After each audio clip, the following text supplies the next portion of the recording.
Dojo points out, so I want you to see lots of hands going up. What is the first thing that I have to do before I multiply on this problem? Kamari? Count the numbers behind the decimal. So Kamari, how many numbers are behind the decimal? 2. The 9 and the 1 are both behind the decimal. The other number doesn't have one, so we'll mark that.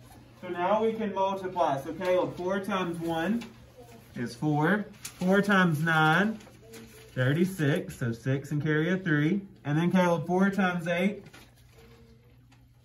And 32 plus 3 is 35. So our first line should be 3, 5, 6, 4. Not our final answer though, because we have 2 digits on bottom. So now Micaiah, how do we start the second line? With a 0. And now Micaiah, we're going to multiply by that 1. So 1 times 1. Mason, what are you doing?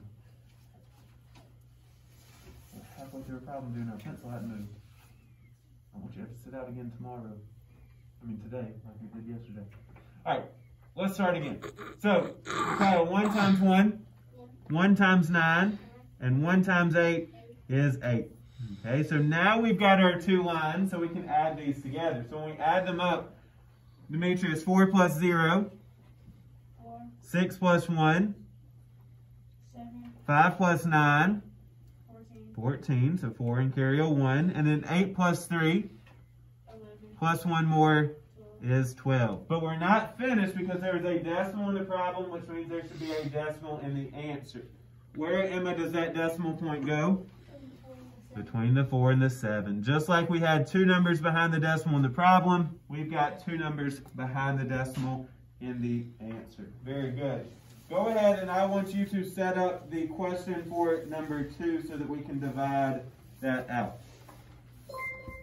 All right, so 48.3, and we're going to divide it by 42. Now, since there's a decimal in there, can we have a remainder on this problem?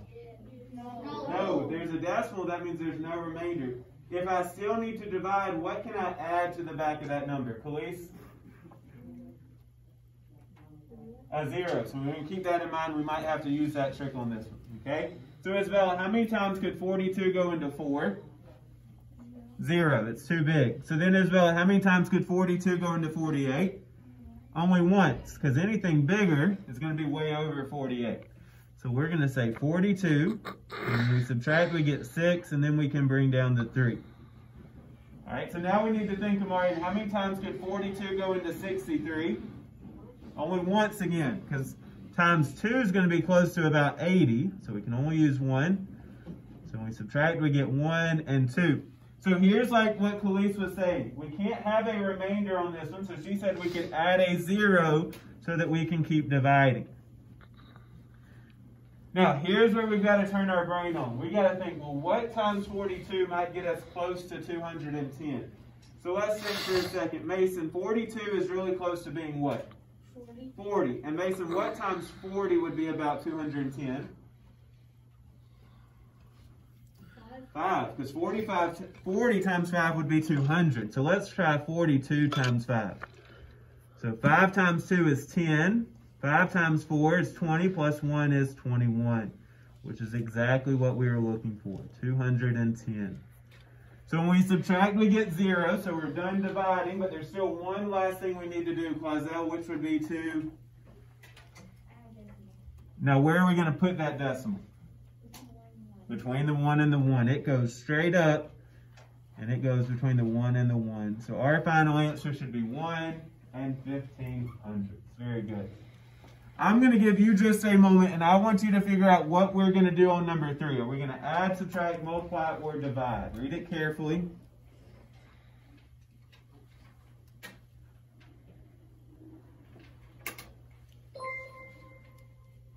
All right, raise your hand once you think you know what operation we're going to do. Add, subtract, multiply, or divide. Angel, we're going to multiply because it says that Brianna practices her flute for 0 6/10 hours a day. How many hours does she practice in 1 week? Now, here's the only problem with this. I know that she goes 0.6 hours a day. What is the other number that we're going to multiply by, though? We're trying to figure out how much she practices in a week. Savannah? 7, because there's 7 days in a week. So we're going to do 0.6 times 7. So when we do that, Khalees, 6 times 7, 42. So 2 and carry a 4. And then 7 times 0 plus 4 is 4. Khalees, where does that decimal go? Between the 4 and the 2. So she practices for 4.2. But what word would finish out this answer? Hours. Hours. Let's raise our hand, but hours is correct. So 4.2 hours. Let's do the same thing on number 4. I want you to read it carefully to yourself and then figure out, are we adding, subtracting, multiplying, or dividing on this one? Raise your hand once you have a good idea.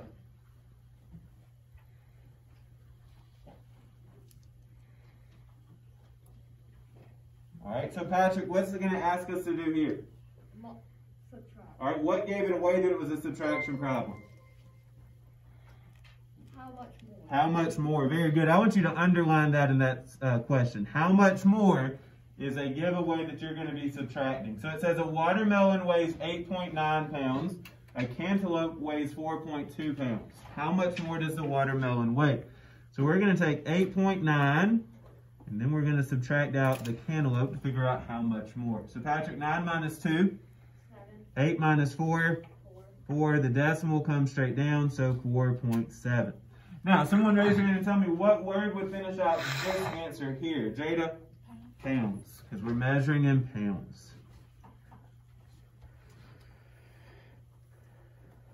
All right, very good. Before we start number 5, I want you to come up to the top and I want you to write hint. One line for your H. And this might be a trick you need to use on your test. Now, some of us are really good at just seeing common denominators. Some of us, we can't figure them out. This is going to help that, okay? So I want you to put to find a CD. Now that CD stands for common denominator. So rather than spelling that out, remember CD would be common denominator. I want you to put list the multiples of each. Now that's going to make a whole lot more sense in just a second. Now when I say multiples, that would be like skip counting. So if I was going to list the multiples of 2, that would be 2, 4, 6, 8, 10, and so on. Okay, so multiples are things that you can get when you multiply a number, or we'll say skip counting. So on this one, our denominators are 5 and 10. So I want you to write down 5, and I want you to write down 10. And we're going to list out some multiples of each of those numbers. So I need someone to raise their hand and skip count by 5 for me. Amari, go ahead. 5, 10, 15, 20, 25. We'll stop right there. If we need to go back and keep going, we can. Now I need somebody to skip count by 10 for me. DJ, 10, 20, 30, 40, 50. We'll stop right there. Now, for our common denominator, we need a common number, a same number from both lists, and it will also help if it is the smallest number. What number do they both have in common? It's on both lists, it is the smallest. Sincere? 10. I want you to circle those 10s. So we're going to use 10 as our common denominator. So does everyone see how listing those out can help you find that common denominator? So if it doesn't pop right into your head, you can list them out. Now, we've got to change some of these fractions. So, Marian, how do we go from 5 to 10? So on top, we got to do the same thing. So 1 times 2 is 2. On the other side of Marian, 10 times what? And on top, 1 times 1 is 1. So now we can add those fractions. So please, 2/10 plus 1/10 would be 3/10. Is that our final answer? No, these are mixed numbers. Mason, what do we need to add together now? The whole number. So 9 plus 1 is 10. Do we have our answer yet? No. What's the last thing we need to do, Clazel? Add the 3/10 to it. So our final answer should be 10 and 3/10. Very good. All right, let's do the same thing for number 6. So I want you, we're going to put 9 and we're going to put 6. I'm going to give you just a second. I want you to find what our common denominator is going to be. So list out your multiples. Skip count by 9, skip count by 6, and circle the number that they have in common. Say again. I would stop after about 4. And then if you need to go back and keep adding, you can. Or you can stop once you see a common number.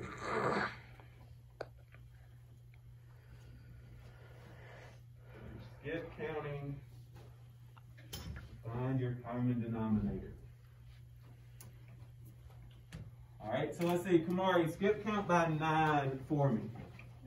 9, 18, 27, 36. We'll stop there for now.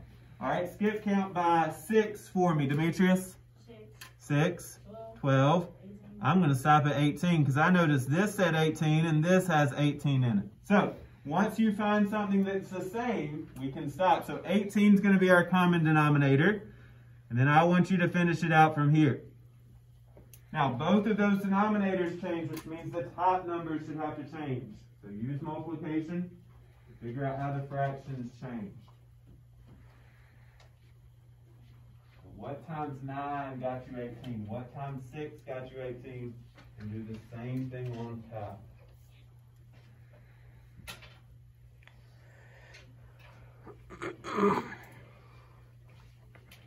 Alright, so Demetrius, what times 9 is 18? 2. So on top, 8 times 2 is 16. On the other side, Demetrius, 6 times what?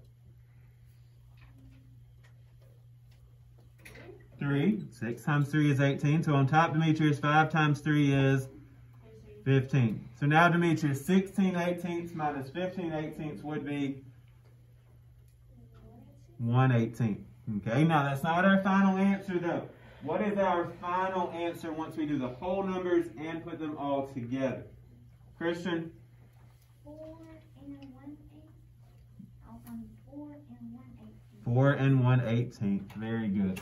So hopefully listing out those multiples will help you find your common denominator if you get stuck. And then remember, you've just got to make those equivalent fractions.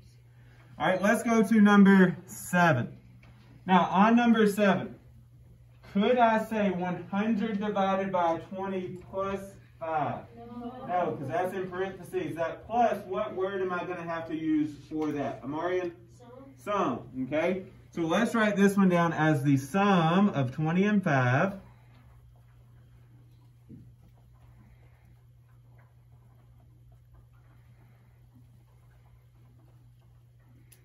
Wait, I did that backwards. Mm-hmm. Erase that. Scratch that. Reverse it.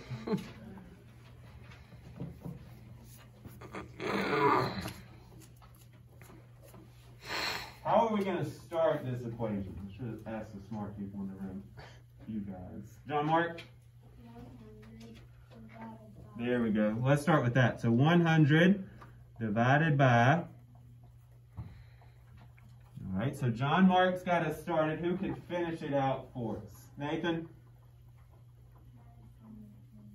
The sum of 20 and 5. There we go.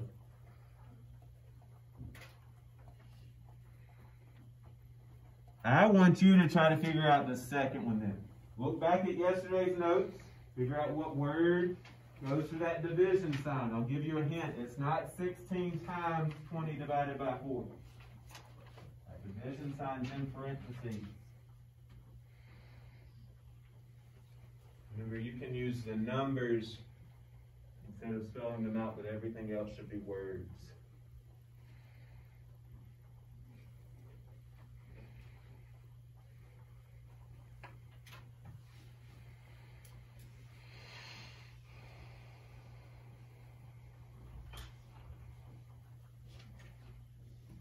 All right, so raise your hand if you think you've got this one done correctly. All right, Isabel, give it a shot. 16 times I agree with. Now, I don't agree with sum, though, because that's not a plus sign. Patrick? Quotient. The quotient of 20 and 4. So 16 times the quotient of 20 and 4. Very good. All right, last one, number 8, says to draw a shape with at least one obtuse angle, underline obtuse angle, and one pair of perpendicular line segments. Now, before we draw our shape, let's talk about the 2 requirements for this. So, Amari, an obtuse angle is a what? How would you describe it? All right, bigger than a right angle. So let's say more than 90 degrees. Okay. Now, yesterday we had parallel lines. Parallel lines will never cross. What about perpendicular lines, Khalees? They are going to cross. Now, they don't have to be crossing, but they have to look like they will cross. So they could either be crossing or they can just look like they're going to cross. So I'm going to give you just a second. I want you to draw a shape that has a set of perpendicular lines, which means they're going to cross, and it has an obtuse angle in it. And it says you need to label the obtuse angle. So mark the one that's obtuse.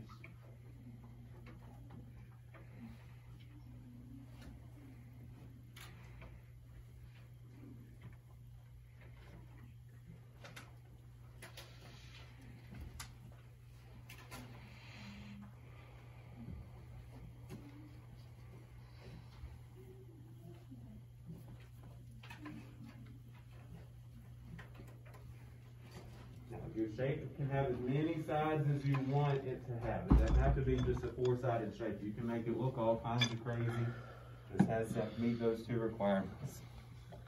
Now, everybody's may look different. I'm going to start with my obtuse angle, and I'm going to go ahead and mark it.